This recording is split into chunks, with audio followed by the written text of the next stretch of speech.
for relicensing. But if it were a new plant on this seismic area, and you always talk about 2 faults. Actually, there's 12 faults in the area. And I've got a schematic to show that, too, if anybody wants to see it. But, you know, how can it be relicensed when you would never license a plant on this seismic ground? Can we take that one first? I have a comment on that, at least to answer half of the question. Maybe someone can take the other half. Please go ahead. I'm not sure if I'm still online. Yeah, you're still online. Okay. It relates to this, and then also a lot of the comments that have been made throughout the meeting. And as you've heard, in terms of the relicensing, the scope is limited, and some of the seismic issues are ongoing issues and are dealt with on an ongoing review basis. And I guess what I want to say is that we are doing that, and I originally came and spoke at a public meeting in Diablo Canyon. I guess it was summer of last year, once we had just issued for the public document, the research information letter that I mentioned before, in which we did the initial analysis of the shoreline fault. And I promised at that time that I would keep coming back until the issue was resolved. And as I mentioned, I think this is probably my 5th or 6th meeting. And so we are assessing that information that's coming in an ongoing basis. And one of the roles that I had here at the NRC, in fact, one of the first things I was tasked with was acting as project manager for the update of the what's called Red Guide 1.208, which is our regulatory guidance on how to assess seismic hazard. And so that was the document. I was the project manager that dealt with the issuance, and I was also one of the principal authors on that. And as we go through the assessment of all of the seismic information that's coming in, we're doing that assessment to the most modern standards. So in terms of the seismic hazard, you will get the same state-of-the-art methodology that a new plant would get, and that's something that I'm very committed to, and I will keep coming back as long as I keep getting invited to these public meetings to keep you all updated on exactly how that's going. And as we get a little bit more into that type of analysis, it's going to get fairly complicated to explain, but I'm very committed to coming back and doing that on an ongoing basis. So in terms of the seismic hazard, I want people to feel confident that we are undertaking that work and we are using the most up-to-date standards in terms of that. I have a follow-up to that, because the last meeting where you were also here by telephone, I brought up the 3D mapping. And you said that you were doing 3D mapping studies. However, PG&E said that they are going to ask the ratepayers to pay, or they're going to go to the PC, yeah, to ask them to pay for those 3D mapping studies.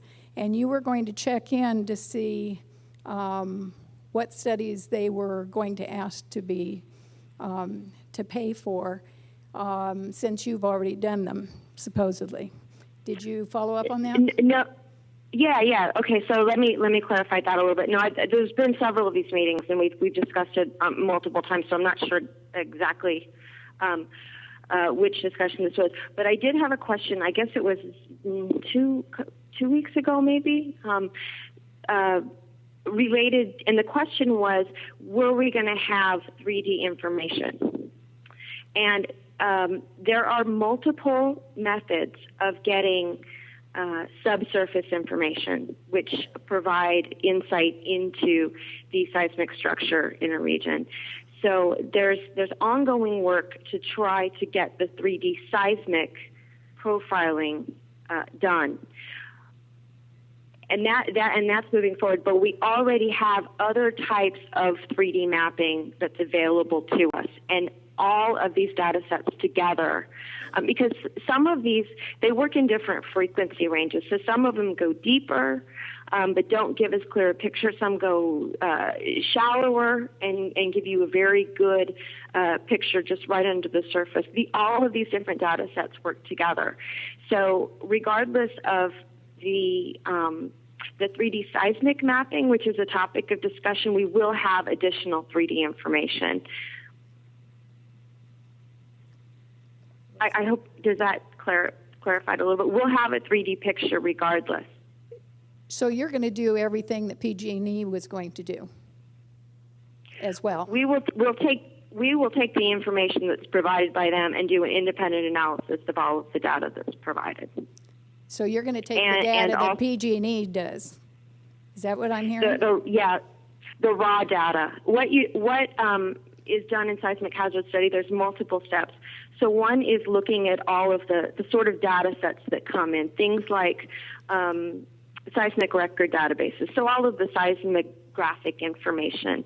There's geophysical data that comes in, so magnetics, there's multi-beam bathymetry, there's sub-bottom profiling, there's all kinds of different data sets which are collected, and some of those are being done by the USGS under the CRADA, the Cooperative Research and Development Agreement, and that's USGS data, and that's public information, so anybody can look at that.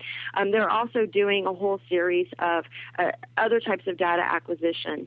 All of that will be made publicly available. So those are basically data sets, and one can take that, pull all of that together. Usually it's sort of in a GIS framework, so you can see all the data sets cohesively. There's an analysis in terms of what the precision in the data is, and then all of that is used to develop a tectonic model. So a model of where all of those different faults lie, the uncertainty in their location, what kind of magnitudes they're capable of, how often each magnitude occurs. So, for example, the map that you have with the different faults on it, that's basically somebody has taken all of this data and determined where they think all of the faults are. And what we'll do is we'll do a reassessment of all of the data to produce exactly the kind of map that you have, and it will also have information in terms of the magnitudes and the rates and things like that. And that will be an independent model, and that's what we hope to do with the USGS. Thank you, Dr. Kammerer. We got one other question from the floor.